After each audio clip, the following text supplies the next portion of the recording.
Welcome back to the Can-Am Garage, guys. In this little video, in this short video, whatever you want to call it, we're going to quickly have a look-see at how I finish off after bare metal foiling. It was Justin and I were just discussing it on the latest episode of the Model Car Podcast. It would be episode 71, which should be out a few days to a week. It was discussed how I bare metal foil differently, as some might say, including Justin. I don't think he actually disagreed with the fact that we will call it the Barbarian way.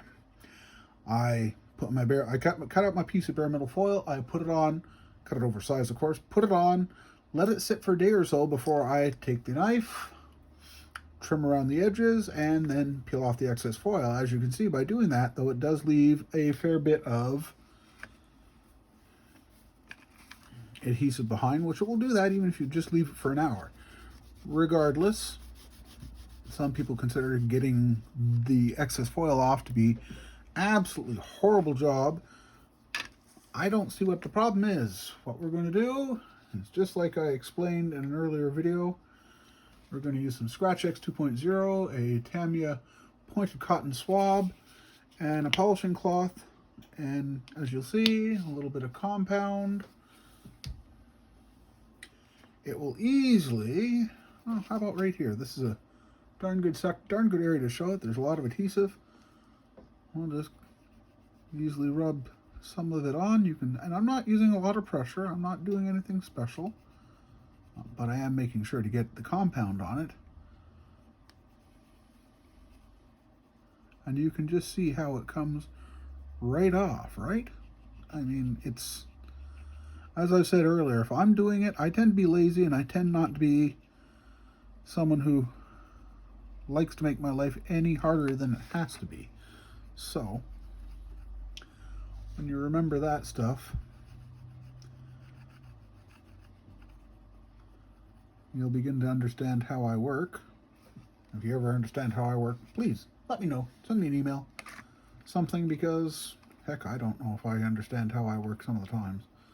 But you can see just how easily that the foil adhesive is being loosened by the rubbing compound, by the Scratch X 2.0. You could use Tamiya rubbing compound. You could use any wax that you so choose.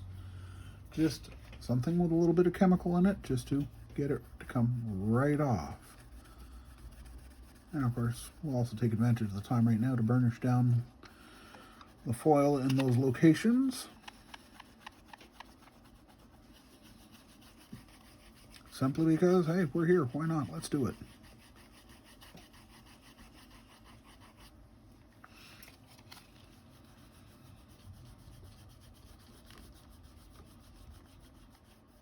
And it's really that simple, guys. If you look at it now in comparison to how it was, and boy, I didn't turn on the other light. Nice. You can see just how much better it looks.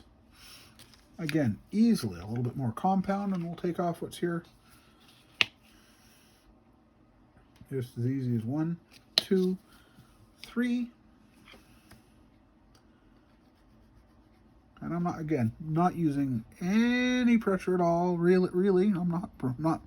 I'll put more into it when I go to buff off the Scratch X, but you get the idea. It comes right off. Sometimes you just got to get the right angle to get the compound on it just the right way. But yeah, it's that easy. Nothing hard, nothing excess, nothing tricky about it.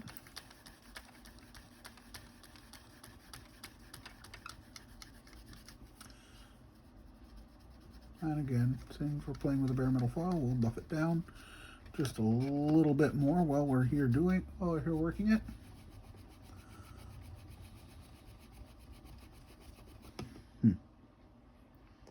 And I feel I'll have to come back with the compound, come back with our Scratch X, that is.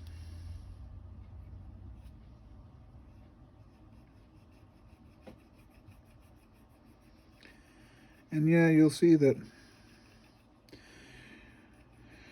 That removing excess foil also seemed to remove a lot of my bare metal foil for me this time around. Or removing the excess foil has made it so that I have an awful lot of touch-ups to do, because it seemed to pull some of the Tamiya paint right off the primer. And, well, that doesn't exactly make me any happier. You'll see here that what was there before isn't there anymore, but all these nice little paint chips that I'll have to deal with. And, well, this one's jinxed. I think it really doesn't want to get built. Well, what are you going to do, eh?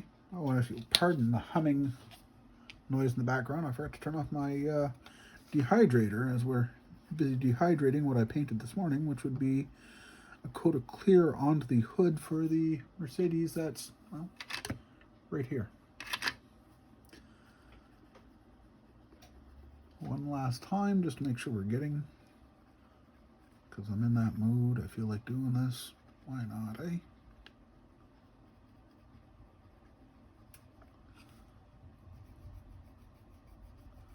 Ooh, and there's quite a bit of it in there that I didn't think was there. What do you know? Again with a polishing cloth.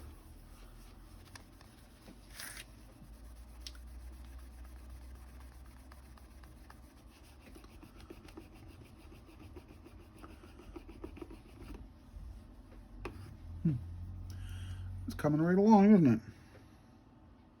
That would be a little bit of excess foil. That would be a little triangle of foil that needs to come out, and I will get rid of that. I will tend to his little problems, because he's making problems for me. I'm not going to do it right now, but I will get his. He will get what's coming to him, let's put it that way.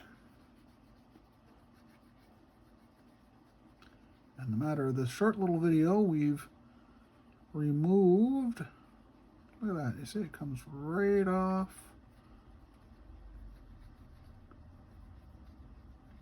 A little bit more polishing with the actual compound, the actual Scratch X 2.0, pardon me. And now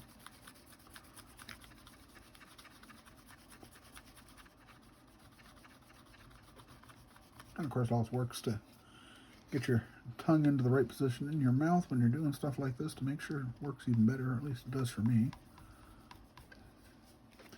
And I see right there, we've got some that I didn't quite get off before. A little bit more elbow grease on it, and if it squeaks, it's always good. That means you got it. Probably have to go back over the roof again to make sure I've got all the little marks off it. Seems we're playing here for a minute. We will haul out the knife. This would be a Fisker's knife with some scalpels that I have, scalpel blades from a friend. The scalpel blades have been blacked out, so there's less reflection when you're working with it. Especially if you have older eyes, you're definitely going to appreciate that at some point in your life. We'll just gently get it where I want it, remake the cut, get my nice little rounded toothpick.